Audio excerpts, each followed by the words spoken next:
కృపావార్త అనే ఈ కార్యక్రమానికి మీ అందరికీ మన ప్రభువును రక్షకుడునైన యేసుక్రీస్తు వారి పేరిట నా హృదయపూర్వకమైన స్వాగతమును తెలియజేస్తున్నాను. మీరందరూ ప్రతిదినము బోధింపబడుతున్నటువంటి దైవవాక్య సందేశములను జాగ్రత్తగా వింటూ నేర్చుకుంటూ మీ యొక్క ఆత్మీయ జీవితములను చక్కదిద్దుకుంటున్నారని నేను భావిస్తున్నాను. ఈరోజు కూడా మన తండ్రి అయినటువంటి పరలోకపు దేవుని మహాకృప చేత ఆయన గ్రంథంలోని పరిశుద్ధమైనటువంటి వాక్యములను అతి జాగ్రత్తతో పరిశీలించి మనం నేర్చుకుందాం. యేసుక్రీస్తు ప్రభువారు శరీరధారిగా ఈ భూమి మీద ఉన్నప్పుడు పలికినటువంటి మాటలు చాలా అద్భుతమైనవి. ఆయన మాటలను ఒక్కొక్కటిగా ఆలోచిస్తూ సంవత్సరాలు ఆయన మాటలను పరిశోధిస్తూ ఆ మాటలలో దాగి ఉన్నటువంటి నిగూఢమైనటువంటి సత్యములను తెలుసుకొనుట మనిషికి ఎంతో ఆశీర్వాదకరం. ఎందుకంటే మనిషి తన ఆత్మను రక్షించుకునేటువంటి అవకాశం ఆ పరిశోధనలో ఉంది.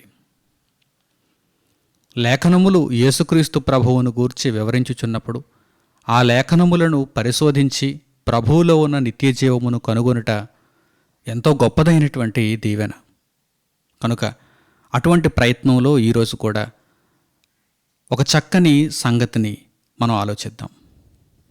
ప్రభువైన యేసుక్రీస్తు వారి మాటలలో ఈరోజు చక్కని పాఠ్యాంశాన్ని మనం తెలుసుకుందాం. ప్రభువు తన శిష్యులను ఏర్పాటు చేసుకుంటూ దేవుని రాజ్యమును గూర్చి సర్వలోకమునకు ప్రకటించు నిమిత్తం ముందుగా యూదులకు, ఇశ్రాయేలీలకు, ఆ తర్వాత సర్వలోకమునకు దేవుని వాక్యమును, దేవుని యొక్క సువార్తను ప్రకటింపచేయు నిమిత్తము ఆయన శిష్యులను ఏర్పాటు చేసుకున్నారు. ఈ శిష్యులను ఏర్పాటు చేసుకోవడంలో ప్రభువారు కొంతమందిని గూర్చి కొన్ని వాక్యములను పలికారు. ముఖ్యంగా సముద్రపు దరినున్నటువంటి పేతురు, అంద్రెయ, యాకోబు, యోహాను వీరు జాలరి వృత్తిని కలిగినవారు. జాలరులుగా ఉన్న వీరిని ప్రభువు తన సేవార్థమై పిలుస్తూ మిమ్మును మనుష్యులను పట్టు జాలరులుగా చేతునని సెలవిస్తున్నారు. మనుష్యులను పట్టే జాలరులు. ఇప్పటికే మీలో చాలామందికి ఈ మాట సుపరిచితం. ప్రభువు తన శిష్యులలో కొందరిని మనుష్యులను పట్టు జాలరులుగా పిలిచినట్టుగా వ్రాయబడినటువంటి సంగతి మీ అందరికీ సుపరిచితం. ఈ విషయాన్ని ఈరోజు మరింత అధ్యయనం చేద్దాం. యేసుక్రీస్తు ప్రభువు పేతురును, అంద్రెయను, యాకోబును, యోహానును మిమ్మును మనుష్యులను పట్టు జాలరులుగా చేస్తాను రండి అని పిలవటంలో, ఆ యొక్క వాక్యమును ఆయన ప్రయోగించటంలో ఉన్నతమైనటువంటి ఉద్దేశ్యాలను మనం గ్రహించగలగాలి. ఈ వాక్యమును వారికి ప్రయోగించటంలో ప్రభు యొక్క ఆంతర్యం ఏంటి? అప్పటి వరకు వారు చేపలను పట్టే జాలరులుగా ఉన్నారు. అప్పటి వరకు వారు ఎలా ఉన్నారు? ఏ వృత్తిలో ఉన్నారు? చేపలను పట్టే జాలరి వృత్తిలో ఉన్నారు. జాలరులుగా ఉన్నటువంటి వారికి ప్రభు సేవలో వారు ఎందు నిమిత్తము వస్తున్నారో వారికి తెలియచేయాలి. అలాగే వారికి చాలా సులువుగా అర్థం కావాలి. ప్రభువు మమ్మును ఎందుకు పిలుస్తున్నారు? మేము ప్రభువును వెంబడించటానికి కారణమేమిటి? ఈ విషయాన్ని వారు అత్యంత సులభంగా అర్థం చేసుకునే నిమిత్తం ప్రభు వారు వెంటనే పలికినటువంటి మాట ఏమిటంటే, మిమ్మును మనుష్యులను పట్టు జాలరులుగా చేస్తాను. ఈ విషయాన్ని, ఈ వాక్య భాగాన్ని ఇప్పుడు పరిశుద్ధ గ్రంథంలో మనం చూద్దాం. ఆ వాక్య భాగాన్ని మనం అధ్యయనం చేద్దాం. మత్తయి సువార్త 4వ అధ్యాయము 18వ వాక్యం నుండి చూడండి. మత్తయి సువార్త 4వ అధ్యాయము 18వ వాక్యం నుండి.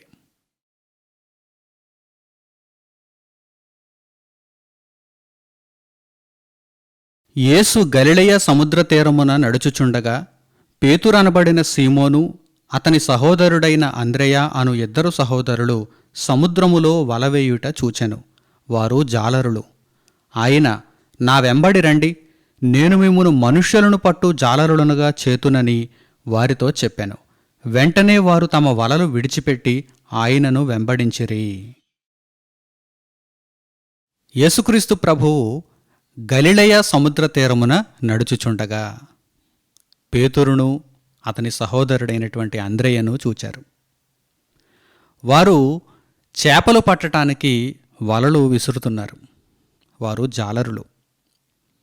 వారిని చూచినటువంటి యేసుప్రభువు, నా వెంబడి రండి, నన్ను వెంబడించండి, నాకు శిష్యులవ్వండి, నేను మిమ్మును చేపలను పట్టే జాలరులుగా ఉంచను, మనుష్యులను పట్టే జాలరులుగా చేస్తాను, మనుష్యులను పట్టే జాలరులుగా చేస్తాను. ఈ మాట వినగానే వారికి చాలా ఆశ్చర్యం కలిగింది. మేము ఈ వృత్తిలో ఉంటే మేము చనిపోయేంత వరకు చేపలను మాత్రమే పడతాం, ఎందుకంటే మేము జాలరులం. కానీ ఈయన ఇప్పటి వరకు ఏ మనిషి ప్రయోగించినటువంటి ఒక వాక్యాన్ని ప్రయోగించారు. అదేంటంటే మనుష్యులను పట్టే జాలరులు, మనుష్యులను పట్టే జాలరులు. ఇలాంటి జాలరులు ప్రపంచంలో ఎవరైనా ఉంటారా? చేపలను పట్టే జాలరులు ఉంటారు, మనుష్యులను పట్టే జాలరులు ఉంటారా? వెంటనే వారిలో ఆలోచన ప్రారంభమైంది. వెంటనే వారు యేసుక్రీస్తు ప్రభువును వెంబడించినట్టుగా మనం చూస్తున్నాం. ప్రియులారా, ప్రభువారు మిమ్మును మనుష్యులను పట్టే జాలరులుగా చేస్తాను, నన్ను వెంబడించండి అని ఎందుకు తెలియజేశారు? ఆయన పలికినటువంటి ఆ మాటలలో ఉన్నటువంటి ఆంతర్యం ఏమిటి? ఒక్కసారి మనం దేవుని కృపను బట్టి పరిశోధిద్దాం. ఆ వాక్యములను చక్కగా మనం అర్థం చేసుకుందాం. ముందుగా చేపలను పట్టే జాలరి యొద్దకు వెళితే, జాలరి యొక్క జీవితాన్ని ఒక్కసారి మనం గమనించగలిగితే, ఒక జాలరిగా ఒక వ్యక్తి మారాలంటే ముందుగా నైపుణ్యత కావాలి. ఎవరు పడితే వారు జాలరులుగా మారలేరండి.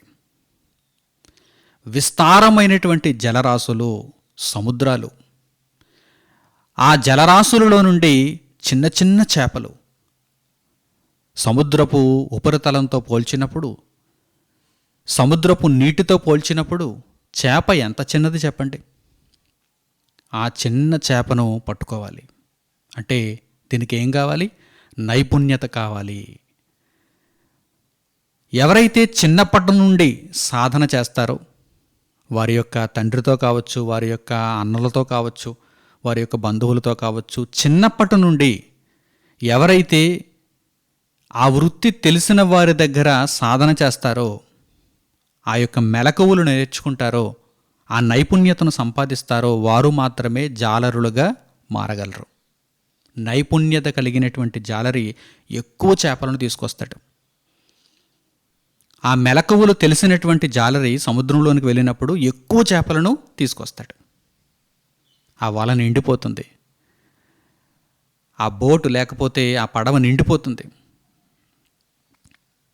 అంటే జాలరికి ఏముండాలి? నైపుణ్యత ఉండాలి. జాలరి అనే పేరు తగిలించుకుంటే సరిపోదు. నైపుణ్యత ఉన్నవాడే, ఎక్కువ చేపలను పట్టి తెచ్చినవాడే జాలరు అవుతాడు. అలాగే చేపలను పట్టే జాలరులలో మరిన్ని విషయాలను మనం గమనించగలిగితే, వారు ఎన్నో శ్రమలను ఎదుర్కొంటారు. నడి సంద్రంలో ఎన్నో శ్రమలను ఎదుర్కొంటారు. ఎప్పుడు ఏ విపత్తు, ఏ ఉపద్రవం వారి మీదకి వస్తుందో వారికి తెలియదు.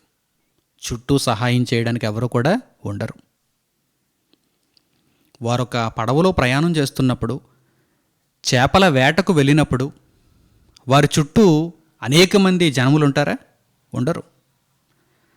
నడి సంద్రములోనికి వారు వెళుతున్నారు. ఎప్పుడు ఏ ఉప్పెన, ఎప్పుడు ఏ ఉపద్రవం వారికి ఎదురవుతుందో తెలియదు. అలాగే శరీర సంబంధమైనటువంటి శ్రమలు కూడా, శరీర సంబంధమైనటువంటి రోగాలు వారికి అకస్మాత్తుగా వచ్చాయనుకోండి, అకస్మాత్తుగా కడుపు నొప్పి వచ్చిందనుకోండి, అకస్మాత్తుగా జ్వరం వచ్చిందనుకోండి, అకస్మాత్తుగా ఒళ్ళు నొప్పులు వచ్చాయనుకోండి. ఎందుకంటే వాతావరణం ఎప్పటికప్పుడు మారిపోతూ ఉంటుంది. సముద్ర వాతావరణం ఎప్పటికప్పుడు మారిపోతూ ఉంటుంది. తీసుకుని వెళ్ళినటువంటి ఆహారం పాడైపోయిందనుకోండి, ఎన్నో ఉపద్రవాలండి. వాటిని మనం వర్ణించుకుంటూ వెళితే చాలానే కనిపిస్తాయి. ఎన్నో శ్రమల కోర్చి వీటన్నిటిని తట్టుకుంటూ వారు ఈ వృత్తిని కొనసాగిస్తారు. చేపలు పట్టే జాలరులు. వారికి నైపుణ్యత ఉండాలి. వారు ఎన్నో శ్రమలను ఎదుర్కొంటారు. చివరికి ప్రాణాపాయం కూడా ఎదురవుతుంది. వారు బయలుదేరినప్పుడు నిమ్మలంగా ఉన్నటువంటి వాతావరణం, వారు వేటలో ఉన్నప్పుడు, వేట అంటే ఒకరోజు 2 రోజుల్లో అయిపోయేదిగా ఉండదు. ఒక్కొక్కసారి ఒక వారం రోజుల పాటు, ఎందుకంటే చాలా దూరం ప్రయాణం చేసేస్తారు. ఒక 15 రోజుల పాటు వారు ఆ బోటులోనే ఉండాల్సి వస్తుంది. గమనిస్తున్నారా? వారు బయలుదేరినప్పుడు నిమ్మలంగా ప్రశాంతంగా ఉన్నటువంటి వాతావరణం వారు వెళ్ళి వేటలో ఉన్నప్పుడు మారిపోవచ్చు. తుఫాను హెచ్చరికలు, మత్స్యకారులు ఎవరూ కూడా ఇప్పుడు వేటకు వెళ్ళొద్దు అని ప్రభుత్వాధికారులు అప్పుడప్పుడు ప్రకటనలు జారీ చేస్తూ ఉంటారు. కానీ ఇప్పటికే వేటకు వెళ్ళిపోతే, ఆ ప్రకటన జారీ చేయబడక మునిపే వారు వేటలోనికి వెళ్ళిపోతే ఒక్కొక్కసారి కొన్ని వార్తలు మనకు వినిపిస్తూ ఉంటాయి, విషాదమైనటువంటి వార్తలు. అవేంటంటే సముద్రంలో మత్స్యకారుల గల్లంతో, జాలరుల గల్లంతో. అంటే ఏమైపోయారో తెలియదు. అంటే ప్రాణాలకు తెగించి వారు ఈ వృత్తిని చేస్తున్నారని మనం అర్థం చేసుకోవాలి. యేసుక్రీస్తు ప్రభువారు మిమ్మును మనుషులను పట్టే జాలరులుగా చేస్తానని తనను వెంబడింపబోతున్నటువంటి పేతురు, అంద్రెయ మరియు యాకోబు, యోహాను వీరితో చెప్పటానికి, ఆ జాలరులతో చెప్పటానికి కారణం ఏమిటి ఒక్కసారి మీరు గమనించండి. చేపలను పట్టే జాలరికి ఒక నైపుణ్యత కావాలి. అలాగే ఎన్నో బాధలను, శ్రమలను తట్టుకోవటానికి సిద్ధపడాలి. ప్రాణాపాయాలను కూడా ఎదుర్కోవటానికి సిద్ధపడాలి. అటువంటి మాదిరిగానే మిమ్మును మనుషులను పట్టే జాలరులుగా చేస్తాను. చేపతో పోల్చినప్పుడు మనిషి చాలా ఉన్నతుడు కదా. ఒక చేపతో పోల్చినప్పుడు మనిషి యొక్క జీవితం, చేప జీవితంతో పోల్చినప్పుడు మనిషి యొక్క జీవితం చాలా విలువైనది కదా. ఒక మనిషిని పట్టే జాలరిగా మీరు మారాలి. నన్ను వెంబడించేది ఎందుకు అంటే మనుషులను పట్టే జాలరులుగా మీరు మారబోతున్నారు అని ప్రభువు వారితో తెలియజేశారు. ఒక చిన్నదైనటువంటి చేపను పట్టడానికి ఒక జాలరికి ఒక నైపుణ్యత అవసరం. శ్రమను, బాధను తట్టుకోవడం అవసరం. ఆ సిద్ధపాటు అవసరం. ప్రాణాపాయానికి కూడా తెగించటం అవసరం.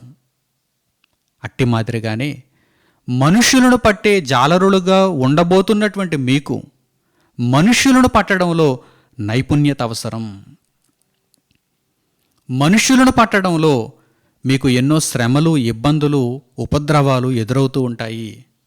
ప్రాణాపాయానికి కూడా మీరు సిద్ధపడి ఉండాలి. ఇంతకీ మనుషులను ఎందుకు పడుతున్నారు? చేపలను పట్టేది ఎందుకు? కూర వండుకొని తినడానికి. కానీ మనుషులను ఎందుకు పడుతున్నారు? దేవుని రాజ్యంలో చేర్చటానికి. ఇక్కడ పోలికను మనం అర్థం చేసుకోవటానికి యేసుక్రీస్తు ప్రభువారు మనుషులను పట్టే జాలరులుగా చేస్తానని తన శిష్యులతో చెప్పారు. పోలికను అర్థం చేసుకోవటానికి. అంతే తప్ప మనుషులను యథావిధిగా చేపలలాగే చూసి, చేపలను చివరకు కూరండుకొని తింటాం కనుక మనుషులను కూడా కూరండుకొని తింటారా? శిష్యులు కూరండుకొని తింటారా? లేక ప్రభువు కూరండుకొని తింటారంటే కాదు.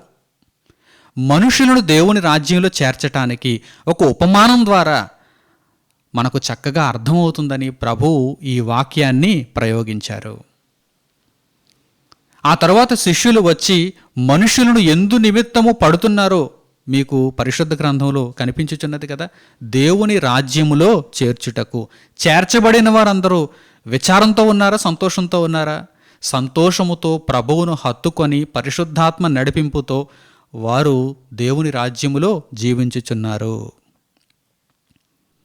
వారికి చెరలో నుండి విడుదల దొరుకుచున్నది, విమోచనము అనుగ్రహింపబడుచున్నది.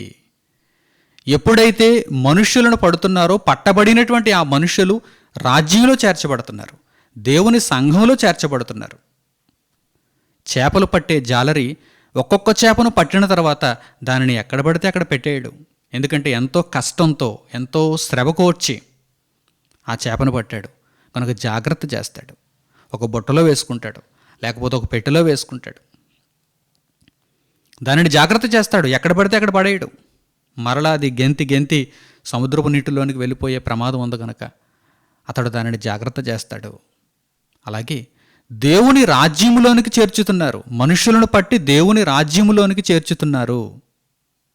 ప్రభువు కొరకు వారిని సిద్ధం చేస్తున్నారు.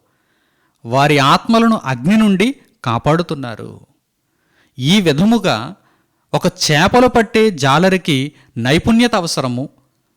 ఎన్నో శ్రమలను ఇబ్బందులను ఓర్చుకొని అలాగే ప్రాణాపాయానికి కూడా సిద్ధపడి అతడు ఈ వృత్తిని కొనసాగించుచున్నప్పుడు మనుషులను పట్టే జాలరులుగా ఉండేటువంటి మీరు కూడా నైపుణ్యత కలిగి అనేక మందిని దేవుని రాజ్యములోనికి చేర్చాలి. దేవుని వాక్యం అనేటువంటి ఎరను వేసి ఆ ఆహారాన్ని వారికి వేసి వారిని దేవుని రాజ్యములోనికి చేర్చాలి. అపవాది అయిన వాడు మనుషులను చెరపట్టి తీసుకుని వెళ్ళిపోతున్నాడు. తండోపతండాలుగా నరకమునకు మనుషులు వెళ్ళిపోతున్నారు. అటువంటి పరిస్థితులలో మీరు మనుషులను దేవుని వాక్యమనే ఆహారమును వారికి వెదజల్లి వారందరినీ రక్షించాలి. ఒక నైపుణ్యతతో మీరు ఈ పనిని చేయాలని ప్రభువు వారు ఇక్కడ సూచిస్తున్నట్టుగా మనకు అర్థమవుతున్నది. ప్రియులారా, ప్రభు యొక్క మాటలను ఎంత జాగ్రత్తగా విశ్లేషించి అర్థం చేసుకోవాలో మీరు ఇక్కడ ఆలోచన చేయండి. పైపైన చదివితే ఈ మాటలలో ఉన్నటువంటి సారాంశం మనకు అందదు.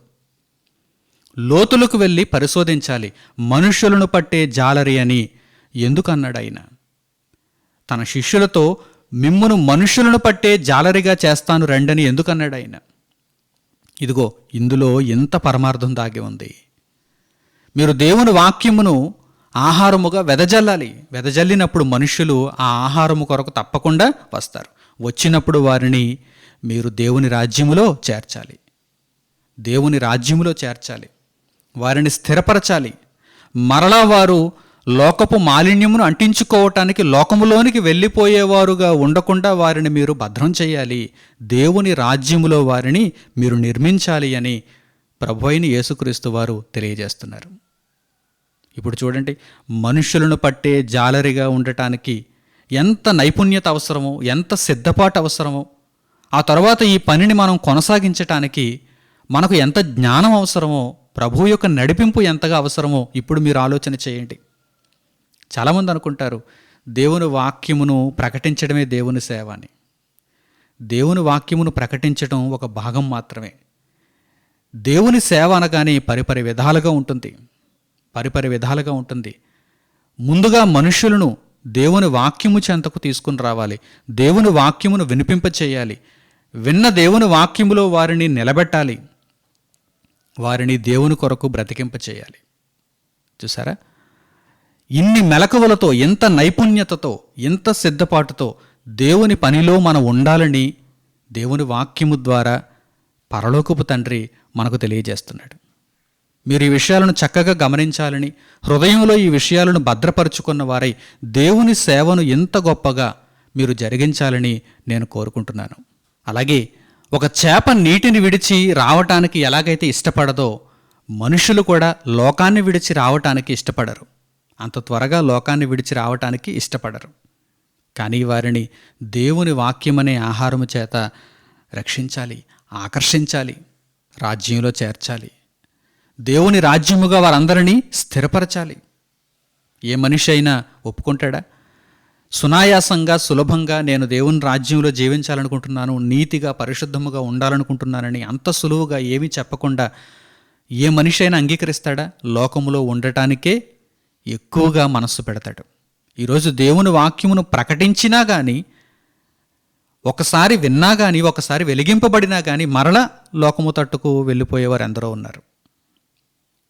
అలాంటప్పుడు ఈ లోకపు మాలిన్యములో నుండి, ఆ లోకపు ఆకర్షణలో నుండి దేవుని ఆకర్షణలోనికి మనుషులను తీసుకుని రావటం ఎంత కష్టం చెప్పండి. కనుక దేవుని వాక్యమును ఈ మనుషులకు ప్రకటించి వారికి ఆహారముగా ఇచ్చి, వారు ఎప్పుడైతే ఆ ఆహారమును స్వీకరిస్తున్నారో వారిని దేవుని రాజ్యములోనికి చేర్చి దేవుని కొరకు వారిని నిలబెట్టేవారముగా మనం ఉండాలి. దేవుని కొరకు వారిని నిలబెట్టేవారముగా మనం ఉండాలి. మనుషులను పట్టే జాలరులు, మనుషులను పట్టే జాలరులకు జాలరి పని చేస్తున్నప్పుడు, అంటే సువార్త పనిలో, దేవుని వాక్య ప్రకటనలో మనం ఉన్నప్పుడు వెంటనే మనకు జీతం రాదు. మన జీతం తండ్రి అయిన దేవుని యొద్ద ఉన్నది, ఆ యజమాని దగ్గర ఉన్నది. ఎప్పుడైతే ఈ రాజ్యము ఆయనకు అప్పగింపబడుతుందో అప్పుడు మనకు జీతం అనుగ్రహింపబడుతుంది. చేపలను పట్టే జాలలను కూడా మీరు ఒక్కసారి గమనించండి. సముద్రంలో ఒక చేప పట్టగానే వెంటనే చెక్కం నిండుతుందా? సముద్రంలో ఒక చేప పట్టాడు, చేప పట్టి బుట్టలో వేశాడు, వెంటనే చెక్కంలో ఆ డబ్బు సంచిలో డబ్బు పడిపోయిందా? అకౌంట్లో డబ్బు పడిపోయిందా? లేదు. ఎప్పటి వరకు ఎదురు చూడాలి? ఇలా పట్టినటువంటి చేపలన్నింటితో నిండినటువంటి బుట్ట, లేకపోతే ఈ పెట్టె, లేకపోతే ఈ వల, లేకపోతే ఈ బోటు, దీనిని ఎక్కడికి చేర్చాలి? దరికి చేర్చాలి, దరికి చేర్చాలి. చేపలన్నీ పట్టిన తర్వాత మనం అక్కడే చనిపోతే, చేపలన్నీ పట్టిన తర్వాత మరలా చేపలన్నీ సముద్రంలో కలిసిపోతే ఉపయోగమే ఉంది? లాభమే ఉంది? దరికి చేర్చాలి. దరికి చేర్చిన తర్వాత అప్పుడు ఆ వ్యాపారస్తులు వస్తారు.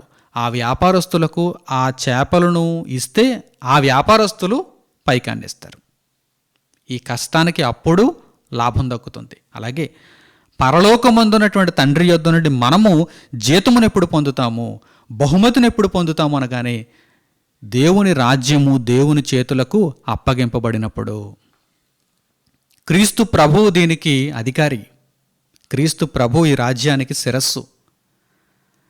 ఆయన నామము పేరిట, ఆయన ద్వారా మొదటి నుండి, అంటే ప్రారంభ మానవుడైనటువంటి ఆదాము దగ్గర నుండి చివరి మానవుని వరకు ఈ మధ్యలో పుట్టిన వారందరిలో ఎందరైతే క్రీస్తు నామములో రక్షింపబడి దేవుని కొరకు బ్రతికి వారి యొక్క పాపములకు క్షమాపణ వారికి దొరికి వారు పశ్చాత్తాపపడిన వారై దేవుని రాజ్యములో చేరిన వారుగా, సువార్త సేవను ఫలవంతముగా జరిగించిన వారుగా ఉన్నారో అట్టివారు రాజ్యముగా తండ్రి అయిన దేవుని చేతికి అప్పగింపబడతారు. అప్పుడు జీతం దొరుకుతుంది, అప్పుడు ఫలము దొరుకుతుంది. చాలామంది అనుకుంటారు, భూమి మీద నేను దేవుని సేవ జరిగిస్తున్నప్పుడు దేవుడు వెంటనే నాకు ఫలాన్ని ఇచ్చేస్తాడని, జీతాన్ని ఇచ్చేస్తాడని అనుకుంటారు. అలా అనుకునే ప్రక్రియలో ధనాసుకు పాల్పడుతున్నారు, ఆస్తులు పోగేసుకోవటానికి పాల్పడుతున్నారు. అటువంటి ఆలోచనతో ఉన్నారు కనుక నాకేమి దొరుకుతుందని వారు ఆశిస్తున్నారు తప్ప మనుష్యులను ఇంకా పట్టాలి, మనుష్యులను ఇంకా దేవుని రాజ్యంలోనికి చేర్చాలి, నాకు అప్పగింపబడినటువంటి పనిని చివరి వరకు పూర్తి చేయాలనేటువంటి ఆలోచనతో ఈరోజు చాలామంది కనిపించడం లేదు. ఎవరూ లేరని చెప్పడానికి వీలు లేదు. ఎందుకంటే తండ్రి అయిన దేవుని సంకల్పంలో ఒక్కరైనా ఉండక తప్పదు. దేవుని యొక్క పనిని చక్కగా నెరవేర్చేవారు కొందరైనా ఉండక తప్పదు. కానీ అనేక మంది పాడైపోతున్నారు. అనేక మందికి ఈ విషయాల మీద అవగాహన లేదు. మనకు జీతము ఎప్పుడు దొరుకుతుంది అనగానే, మనకు ఫలము ఎప్పుడు అనుగ్రహింపబడుతుంది అనగానే తండ్రి అయిన దేవుని చేతికి రాజ్యము అప్పగింపబడినప్పుడు. ఆ రాజ్యములో ఎవరుంటారు? దేవుని కొరకు బ్రతికినటువంటి మనుష్యులుగా మనం అందరం ఉంటాం. దేవుని కొరకు బ్రతికినటువంటి మనుష్యులుగా మనం అందరం ఉండటానికి కారణం ఏంటి? యేసుక్రీస్తు ప్రభువు యొక్క త్యాగం, ఆయన మనకు అనుగ్రహించినటువంటి సువార్త.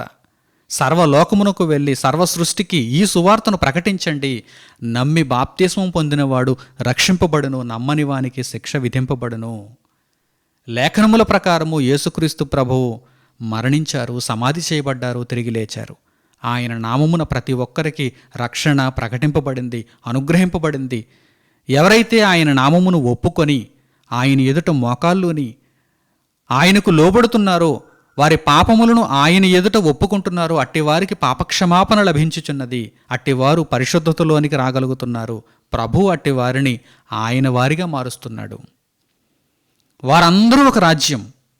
నీతిమంతుడైనటువంటి హేబెలు మొదలుకొని ఎందరైతే ఇట్టివారుగా కనిపిస్తున్నారో, నీతిమంతులుగా మారుతున్నారో అట్టివారందరికీ దేవుని రాజ్యంలో స్థానం లభిస్తుంది. నాకు, మీకు, ప్రతి ఒక్కరికి కూడా దేవుని రాజ్యంలో చోటు లభించి మనము దేవుని రాజ్యంలో సుస్థిరంగా ఉండి తండ్రి అయిన దేవుని చేతికి అప్పగింపబడి మనము చేసినటువంటి పనికి ఆ గడియలలో దేవుని యొద్ద నుండి బహుమానమును పొందటానికి మనము చక్కగా ఎదురు చూడాలని, ఆ నిరీక్షణతో ఉండు నిమిత్తం మనం చక్కగా పనిచేయాలని మిమ్మల్ని అందరినీ నేను దేవుని వాక్యమును బట్టి హెచ్చరిస్తూ, అలాగే మనుషులను పట్టు జాలరులుగా ఉండుటకు ప్రభువు మనలను పిలిచినన్నటువంటి విషయంలో ఈ పరమార్థాన్ని ఎల్లప్పుడూ హృదయంలో భద్రపరుచుకొని తదనుగుణంగా మీరు జీవిస్తారని కోరుకుంటూ ఈ సందేశమును ఇంతటితో నేను ముగిస్తున్నాను. తండ్రి అయిన దేవునికి ప్రార్థనలో ఏకీభవించండి. మహోన్నతుడు అయిన మా కన్న తండ్రి, మీ పరిశుద్ధమైనటువంటి నామమునకు మీరు అనుగ్రహించినటువంటి జీవము కలిగినటువంటి ఈ వాక్యమును బట్టి మీ ప్రేమకు మా హృదయపూర్వకమైన స్తుతులు, స్తోత్రములు, కృతజ్ఞతలు తెలియజేస్తున్నాం నాయన. దేవా, మీరు అత్యధికులు. మీ నుండి వచ్చినటువంటి సర్వశ్రేష్టమైనటువంటి జ్ఞానము మనిషిని రక్షిస్తుంది, మనిషిని వెలిగిస్తుంది. మీ అద్వితీయ కుమారుడైన యేసుక్రీస్తు ప్రభువు నోట పలుకుబడినటువంటి ఈ చక్కని మాటలను మేము అధ్యయనం చేస్తున్నప్పుడు, ఆ మాటల సారాంశమును మీ కృప వలన మేము గ్రహిస్తున్నప్పుడు, మేము చేయవలసిన పని ఎంత చక్కగా ఉండాలో, ఎంత నైపుణ్యతతో కూడినదిగా ఉండాలో, ఏ ఉపద్రవమునకైనా మేము ఏ విధముగా తట్టుకునే వారముగా ఉండాలో తండ్రి మీరు మాకు సూచించారు. ప్రతి సమయములోనూ మీ కృపా కాపుదలలు మాకు తోడుగా ఉంచండి. మీ బలమైన హస్తము చేత మమ్మను రక్షించినందుకు మీ కృతజ్ఞతలు తండ్రి. నాయన, క్రీస్తు యేసు ప్రభువు మార్గములో మమ్మను ఆహ్వానించినందుకు మీకు స్తుతులు, స్తోత్రములు దేవా. తండ్రి, మీ చేతికి మేము ఒక రాజ్యముగా అప్పగింపబడేంత వరకు నిలకడగా ఉండి, నిరీక్షణతో ఉండి, విశ్వాసములో చెక్కు చెదరని వారముగా ఉండి, వాక్యము చేత బలపరచబడుతూ ఉండి, నాయన మిమ్మను సంతోషింపజేస్తూ అనేక మంది మనుషులను వాక్యమని మీ ఆహారమును తండ్రి వెదజల్లి మీ కొరకు రక్షించటానికి సామర్థ్యమును అనుగ్రహించమని మిమ్మను హృదయపూర్వకంగా మేము కోరుకుంటూ మా ప్రార్థనా మనవులను మా ప్రభువును రక్షకుడునైన యేసుక్రీస్తు వారి పేరిట మిమ్మల్ని వేడుకొనుచున్నాము తండ్రి. ఆమెన్. క్రీస్తు యేసునందు అత్యంత ప్రియులైన సహోదరి సహోదరులారా, మీరింతవరకు కృపావార్త అనే కార్యక్రమం ద్వారా ఉన్నతమైనటువంటి దేవుని జ్ఞానవాక్కులను విని నేర్చుకున్నారు. ఈ కార్యక్రమం ప్రతి సోమవారం సాయంత్రం 7 గంటలకు ప్రసారమవుచున్నది. కేవలం ఈరోజు మాత్రమే కాదు, వారంలో ప్రతిరోజు దేవుని వాక్యము వివిధ కార్యక్రమాల ద్వారా ప్రచురితమవుతూ ఉన్నది. ఈ కార్యక్రమాలను గూర్చి మీరు పూర్తిగా తెలుసుకోవాలనుకుంటే తప్పకుండా మా వెబ్సైట్ను మీరు దర్శించండి. మా వెబ్సైట్ చిరునామా www.sutotal.com. ప్రకటనలు ఇంతటితో సమాప్తం. మన తండ్రి అయిన దేవుని ప్రేమ, మన రక్షకుడైన యేసుక్రీస్తు వారి కృప, పరిశుద్ధాత్ముని అన్యోన్య సహవాసము మనందరికీ సదాకాలము తోడై మనలను నడిపించునుగాక. ఆమెన్. అందరికీ వందనములు. సెలవు.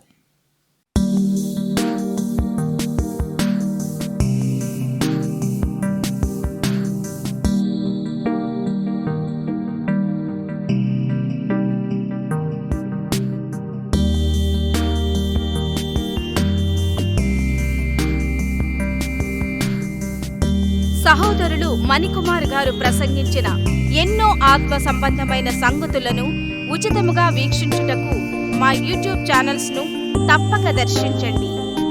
మా సమాచారమును ఎప్పటికప్పుడు తెలుసుకొని ఆత్మీయాభివృద్ధి నొందవలనంటే మా యూట్యూబ్ ఛానల్స్ను సబ్స్క్రైబ్ చేసుకోండి. సత్వర నోటిఫికేషన్ల కొరకు సబ్స్క్రైబ్ బటన్ ప్రక్కనే ఉన్న బెల్ సింబల్ను క్లిక్ చేయండి. ధన్యవాదములు.